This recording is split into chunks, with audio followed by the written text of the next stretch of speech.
Good morning, কেমন আছো সবাই? আশা করি তোমার সবাই ভালো আছো, সুস্থ আছো।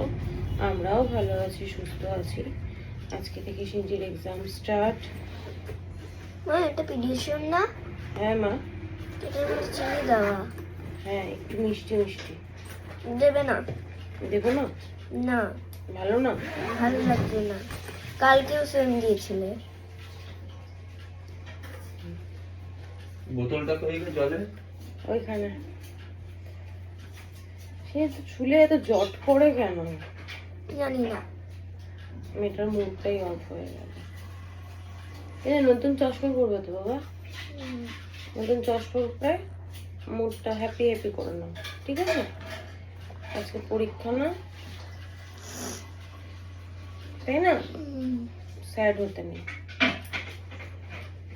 চুলে কি জট পড়ে, বাপরে বাপ।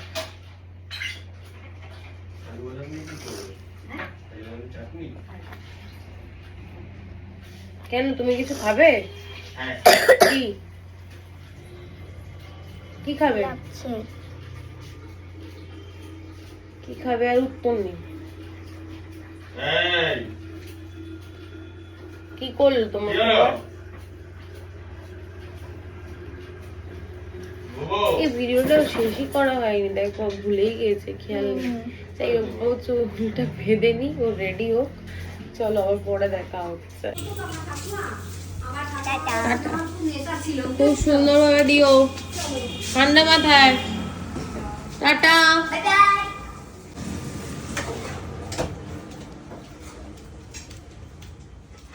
এনাও, এনাও। আরে সে গুড মর্নিং। Good morning. বো বো বো বো। চলে এসছে হ্যাংলা গুটি। লিস্টটা দেখো।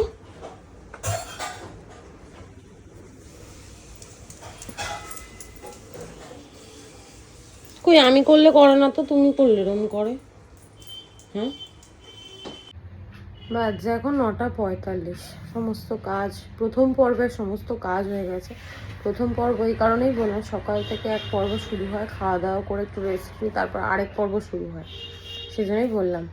আজকে মিনুদি একটা কথা বললো, সেটা শুনে আমার সত্যি মনটা খারাপ হয়ে গেছে। মিনুদি মানুষটা খুব ভালো, একটু বোকা স্বভাবের, মানে অতটা চালাক চতুর নয়। তো মিনুদিকে এক বাড়িতে কাজে নিয়েছিল 3 মাসের জন্য। তো বলেনি যে যেই 3 মাসের জন্য ওকে কাজে নেওয়া হয়েছে, তাদের বাড়িতে যে কাজ আগে থেকে করতো সে 3 মাসের ছুটিতে আছে, সেই জন্য মিনুদিকে নিয়েছে। তো আজকে গেছে মিনুদির কাজে, তো বলেছে যে টাকা দিয়েই ছেড়ে দাও। মিনুদি বললো যে এই মাসটা কমপ্লিট করে দেন ছাড়ার কথা, কিন্তু তারা সেটা শোনেনি। তো মিনুদির তার আগেও 2টো কাজ চলে গেছে অলরেডি। তো এখন মোট আমার বাড়িতে নেই, 4টে বাড়িতে কাজ করে, আর ও থাকে সেই সুন্দরবনের ওদিকটাতে। তো ওখান থেকে এখানে এসে কাজ করে ওই মানে মাস গেলে 5,000 টাকা ইনকাম করলে পরে তো পোষায় না। তার মধ্যে নাকি ও 3,000 টাকা চলে যায় গাড়ি ভাড়াতেই। এমনি বাড়ি থেকে স্টেশনের দূরত্ব অনেকটা, সেখানে অটো ভাড়া লাগে 30 টাকা। তোমাদেরকে এত ডিটেলসে এই কারণেই বলছি, মানুষ কীরকম সেটা বলার জন্য। তো আমার একটাই কথা, যদি কেউ মানে কাজের লোক ছেড়ে দেয় সেই জায়গায়, যদি মানে ছুটিতে থাকে, সরি ছেড়ে দেয় না, তো বলে রাখাটা ভালো যে দেখো আমার বাড়িতে লোক আছে, সে কাজে আসবে না, কমাসের ছুটি আছে, তুমি সেই কমাস করে দাও, সেটা একরকম। কিন্তু এই যে 2 নম্বরই জিনিসটা, এই জিনিসটাই ভালো না। তা মিনুদিকে আমি বললাম যে মিনুদি তুমি তাহলে একটা কাজ করো, আমার বাড়িতে যেমন সকালে আসছো করে দাও, পরে এসে আমি যেমন রান্নাঘরটা পরিষ্কার করে ওগুলো মিনুদি যদি করে দেয়, আমি তারপর টাকা বাড়িয়ে দেবো। সে অ্যামাউন্টটা নাইবা বললাম। তো মিনুদি বললো যে দিদি আমি আরও রান্নার বাড়ি আছে, আরও যে 3টে বাড়ি আরও আছে, সেই 3টে বাড়িতে যদি 100-200 টাকা করে বাড়িয়ে দেয় তাহলে আমার পুষিয়ে যাবে, আমি তাহলে করবো। আর নাহলেও লোক দেখে দেবে, লোক সেই লোক করবে। তো সেটাই বললো, মানসিকতা কতটা খারাপ যে একবার বললো না পর্যন্ত, হুট করে মাসের মাঝখানে বলছে তুমি টাকা যে মানে যে কদিন কাজ করছো টাকা নিয়ে ছেড়ে দাও। এরকমও মানুষজন হয়, কেমন খারাপ লাগে। আমার বাড়িতে যতজন কাজ করেছে সবারই কোনো না কোনো প্রবলেম হয়েছে। আর মনাদিকে আমি ছাড়িয়ে দিয়েছিলাম, শুধুমাত্র মনাদিকে আর মালাদিকে আমি ছাড়িয়ে দিয়েছিলাম, প্রচণ্ড পরিমাণে কামাই করতো, সেই জন্য। বাদ বাকি যারা যারা কাজ ছেড়েছে তাদের নিজস্ব নিজস্ব পার্সোনাল কারণে, আমি কাউকে কাজ ছাড়াইনি। যাই হোক, অনেক বকবক করলাম। ঘরের মোটামুটি কাজ হয়ে গেছে। মিনুদি ফল কেটে দিয়ে গেছে আজকে, অনেকগুলো ফল বললাম কেটে দিয়ে যাও, কারণ এর মধ্যে বেশিরভাগই শিনু খাবে না, তো অত আর আমিই খাবো। ঠাকুরের বাসন ধোয়া হয়ে গেছে এই যে, আর এখানে সমস্ত জামা কাপড় ভাঁজ করে রেখেছি। আজকে রান্নাঘরটাও পরিষ্কার করে নিয়েছি। বড় মার মালাটা খোলা হয়নি, মালাটা না শুকিয়ে গেছে, গরম পড়ছে তো এখন আর ফুল টুল থাকে না, নষ্ট হয়ে যায়। রান্নাঘর একদম নিট অ্যান্ড ক্লিন, গ্যাস দেখো চকচক করছে। এখন খাবো, খিদে পেয়ে গেছে, তো চলো খাওয়ার পরে দেখা হচ্ছে। কি রান্না বান্না হয়েছে সেটা তোমাদেরকে দেখিয়ে দিচ্ছি। আজকের মেনু পোস্ত দিয়ে ভেন্ডি ভাজা, একটা মাছ এক্সট্রা হয়েছে ওর জন্য বললাম ভেজে দাও, ভাজা মাছটাই খাবো, লেজটা না ঝুলে দিলে ভালো লাগে না।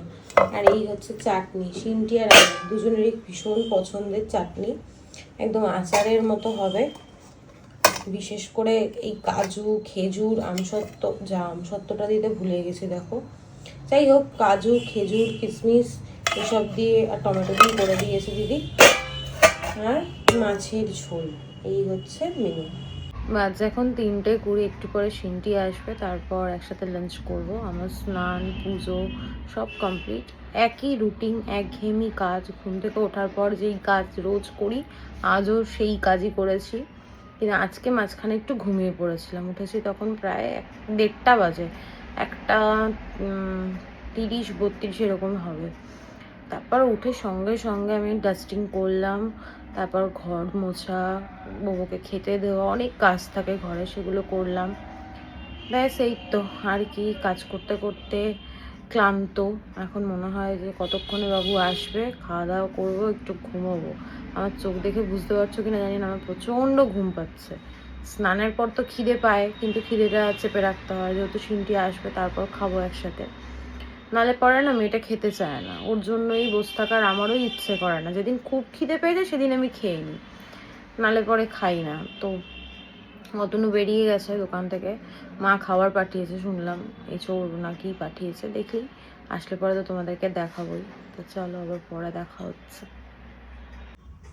দেখো ঘরটা পুরো অন্ধকার, হয়তো অ্যাকোরিয়ামের আলোটার জন্য মনে হচ্ছে প্রচণ্ড আলো, এরকম কিছু না, ক্যামেরায় লাগছে। এত সুন্দর, আমার মনে হয় শুলেই ঘুমিয়ে পড়বো, কি যে ভালো লাগে। আর এরকম টান টান পরিষ্কার বিছানা থাকলে সব সময় ভালো লাগে। মা তরকারি পাঠিয়েছে, শাক পাঠিয়েছে। তুমি খাবে না তুমি নাও, আমি খেয়েছি সকালে। এটা কি শাক পাঠিয়েছে, তুমি খাবে শাকটা? আর এঁচোড়ের তরকারি।